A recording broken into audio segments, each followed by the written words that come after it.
de cité, jeune de banlieue, lève-toi et marche. On est là en direct pour l'émission Authentique, votre émission préférée. Je ne suis pas tout seul comme d'habitude, il y a nos experts qui sont là. Il y a monsieur Doc Shadow qui est là et monsieur Gaël Manouakou qui sont là. Comme d'habitude, ce que nous allons faire, ça va être très rapide. Je vais faire une présentation de Foxy Brown, qui elle est, juste pour ceux qui ne connaissent pas. Et ensuite, on va se poser avec nos experts et on va essayer de décrypter et de comprendre un petit peu la trajectoire de Foxy Brown. Donc, je vais démarrer tout de suite. Il faut savoir que déjà, c'est une rappeuse. Je le dis parce qu'à l'époque, il y avait déjà des rappeuses, mais c'est les rappeuses qui vont populariser la discipline. Une rappeuse, elle était modèle, mais elle est aussi maman. Ça, c'est quelque chose qu'il fallait comprendre. En 3 points, je vais faire cette présentation. Sa biographie, la discographie et My Life. My Life, c'est une de ses chansons. Comme on avait fait avec Redman, je vais me poser sur un de ses couplets, puis juste étudier, voir un peu qu'est-ce qu'elle nous raconte. Voilà, donc on va commencer tout de suite avec sa biographie. Elle s'appelle Inga De Carlo Fung Marchand.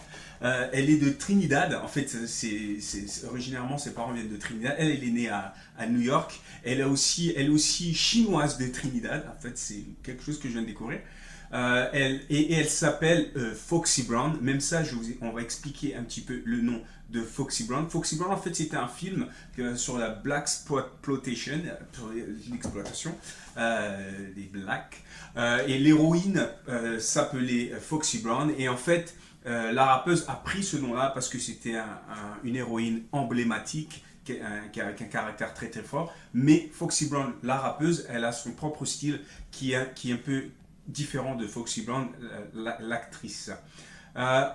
Faut savoir aussi qu'elle a grandi avec sa mère. Son père a quitté la cellule familiale quand elle était très jeune. Sa mère était enseignante, donc l'éducation et la culture étaient importantes à la maison. Foxy Brown a fait de la danse, elle a fait pas mal d'activités artistiques juste pour s'épanouir. Mais le rap, c'était quelque chose qui la touchait beaucoup. Elle écrivait beaucoup. Et donc, à l'âge de 16 ans, elle va faire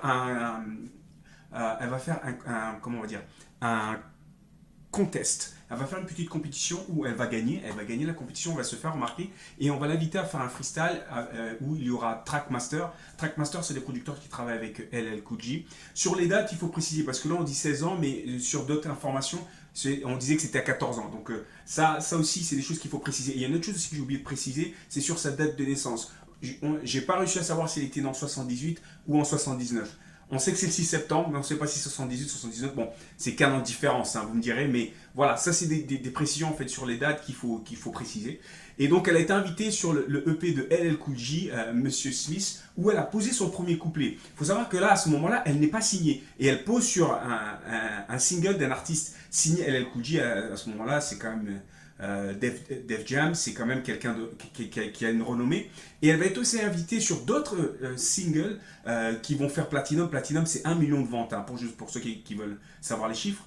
Elle va être invitée sur le single de Case, Touch Me, Tease Me, Jay-Z et Ain't No, Total de Bad Boy, le groupe qui a été signé c'est Bad Boy, No One Else, et puis un remix de Tony Braxton, You're Making Me High, la Face Record. Ok? Et donc, à partir de là, c'est une artiste qui n'est pas signée, mais qui est sur 4 singles qui cartonnent partout.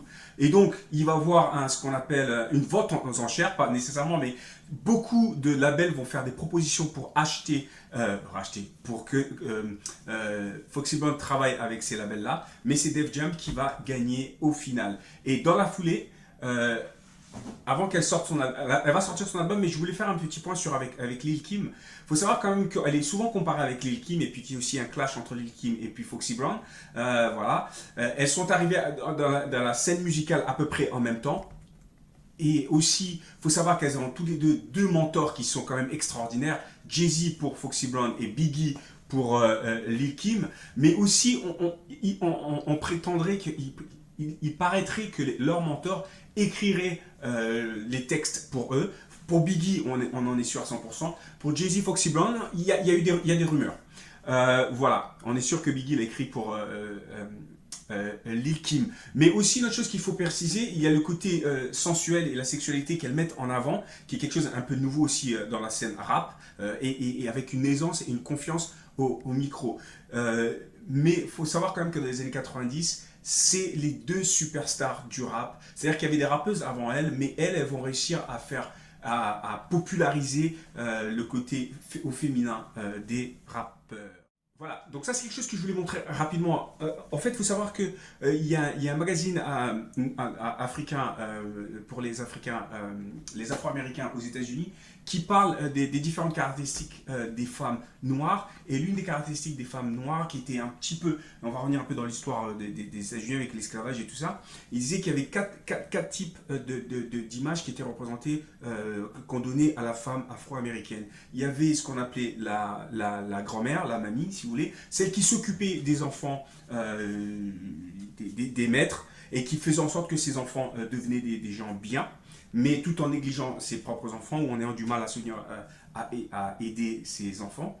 Ça, c'était le premier cas de figure. Et le deuxième cas de figure, c'était ce qu'ils appellent le welfare. La femme noire qui fait beaucoup d'enfants et qui vit aux dépens de la société. Ça, c'est le deuxième. Le troisième, c'est la femme matriarcale, c'est-à-dire que celle qui prend soin de sa famille, qui tient la maison, qui travaille, qui gère tout et elle fait tout à la maison. C'est le yin et le yang, c'est l'alpha et l'oméga. À la maison en tout cas, elle fait tout. Voilà. Et le quatrième point, c'est ça, c'est cette femme qui est un fantasme sexuel pour le colon et le maître. Et la force, en fait, selon ce magazine Essence qui s'appelle, la force, en fait, de Foxy Brown et de Lil Kim, c'est qu'en fait, elles se sont appropriées ces stéréotypes-là, mais elles les ont, comment je vais dire, elles les ont transcendés de tel sens que les gens, elle se fait de l'argent avec ça. Je voulais en parler parce que je trouvais que c'était intéressant. Voilà. On attaque sa discographie. Il faut savoir qu'en fait, quand elle est signée sur Def Jam, elle sort son premier album, Il Nana. Dans cet album, il y a des featuring Blackstreet, Avoc, Mobb Deep, Jay-Z, Kid Capri et Method Man. Et puis, bon, l'album, il va cartonner. Il faut savoir qu'il va faire plus de 7 millions de ventes, qui n'est pas rien pour un premier album. Il faut savoir que là, elle est encore très jeune, elle n'est même pas encore majeure. Et elle connaît tout de suite un succès flamboyant. Dans la foulée, en 97, elle s'associe avec Nas et d'autres rappeurs, Cormega et Easy, et ils vont signer avec Aftermath et ils vont faire un album avec ce collectif qui s'appelle The Firm. Aussi, ils vont rapper aussi avec Joey Starr, The Firm, Baby et Chacun sa Mafia, que certainement beaucoup de gens connaissent de notre génération. Et malheureusement, ce projet-là va marcher. C'est-à-dire qu'ils vont faire des ventes, mais ça va être un flop parce que selon les ventes qui sont attendues de Aftermath, de Dr. Dre, sur les ventes, on est un peu en dessous. Donc, The Firm, ça va s'arrêter là. Elle va enchaîner avec son deuxième album, China Doll, où il y a quand même DMX. China Doll, qui pareil, qui va fonctionner avec des singles. Ça va bien marcher. Et enchaîner avec son troisième album en 2001, Broken Silence, qui va un petit peu moins bien marcher, mais qui va continuer quand même à installer sa carrière et l'imposer comme une des grandes stars. Là, je saute très vite. Il y a cette mixtape Black Roses qu'elle devait sortir avec Def Jam, qu'elle a quitté le label Def Jam, elle revient avec le label Def Jam, elle devait travailler avec Jay-Z, elle n'a jamais sorti ces deux albums-là, Il Nana 2 et puis Black Roses, mais apparemment c'est devenu des projets mixtape. Mais ça, c'est des choses qu'on pourra discuter avec nos experts. Là, je vous ai mis juste des petites photos pour montrer que c'est quelqu'un de très sympathique, voilà, avec Foxy Brown, avec Lauryn Hill, avec ça aussi le petit bus de DMX, quand voilà.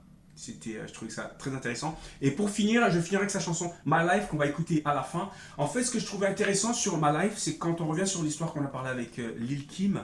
Dans ce premier couplet, si vous lisez le premier couplet, ce qu'elle dit, c'est qu'elle dit qu'au départ, on était pareil, on était jeunes, on voulait rêver juste de devenir célèbre, faire de la musique, on était des amis. Mais ce business nous a retourné l'un contre l'autre. Et malheureusement, aujourd'hui, on ne se parle plus, on a la haine l'un contre l'autre. Et je trouvais que c'était un morceau assez intéressant parce que, par rapport au message qu'elle évoque. Sur son premier couplet, moi je pense qu'elle s'adresse à Lil Kim, et puis il y a d'autres couplets où elle parle du papa qui n'est pas là, l'absence du papa qui fait que les filles tombent avec des hommes qui ne sont pas nécessairement des hommes bien, parce que justement elle voit que le père n'était jamais là, c'est comme s'il s'en foutait un peu de sa famille, donc c'est normal d'être avec un homme qui s'en fout d'elle. Vous voyez, et je trouve que c'est la psychologie qu'elle met dans cette chanson, qui n'est pas une chanson qui bouge beaucoup, mais qui a un message qui est profond.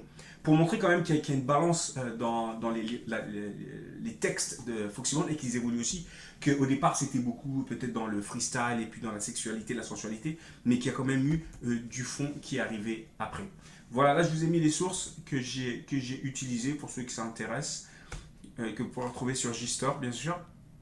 Et les annonces, toujours Monsieur ZPN et son Quelle Histoire. Il continue son podcast, que vous pouvez suivre. Monsieur Doc Shadow qui a pas mal de nouvelles actualités que j'ai pu un peu suivre sur les réseaux sociaux. Et puis voilà, Trésor Musique Canada, vous êtes sur la page YouTube et nous sommes en direct.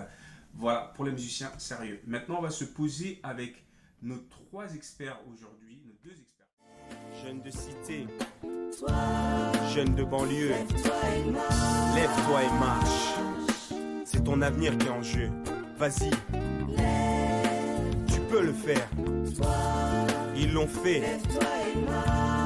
Pourquoi pas toi? Destin.